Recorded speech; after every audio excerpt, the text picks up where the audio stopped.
nyo yang hayu jino pakai masker teh pegah teh mumak jarong tingkai sebayang tan ya. Rasul berjanji Allah cinta ke kedanyo, Allah memeliharakan kedanyo, dan juga Allah gepu panjang umur kedanyo.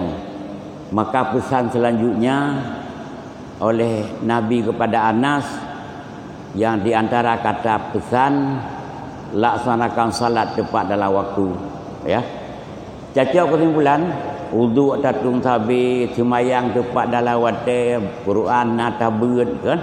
Kemudian tak ikut majlis talim. Memang ya Allah Rabbi kalau luar biasanya. Nyo yang hayu jino pakai masker teh pegah teh mumak jarong tingkai sebayang tan tiramai urang sebayang.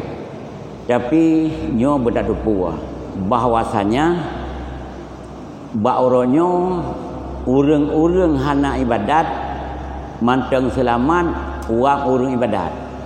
Ya, wa ulama, wa doa-doa orang gak. Jadi benda tepu, kan benda tepu, begitu pu, handa kena katanya madum tegat insyaallah melanyo. Begitu pu le urang ba oronyo, kena urang nyodup ka suasana dan sebagainya. Dikanya minta lagi lagi sembayang hang taputan dan sebagainya. Jadi menyemnan tajuk kesimpulan di kamu daerah haji, daerah Utara Jinosian. Payah liun tenda di liun masjid. Anak padong li kalau lagi bengah raya. Ya. Gekun tu liu urang yang kun memang kasar gekun. Nyon te lagi-lagi nyo. Ada je kan baik pulih-pulih corona, tapi baik mati urang nak ke bau jong. Corona lanjut ke urangnya kalau kun.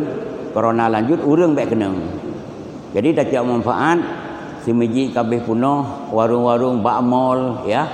Ba warna hana le urang di nasihat ya. Nyo kan alam Melayu Beklam.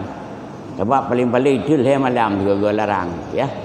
Tapi ini hide kakak mau pegang urusan walaupun larangan tetap ada, tapi majlis taklim lanjut, majlis zikir lanjut.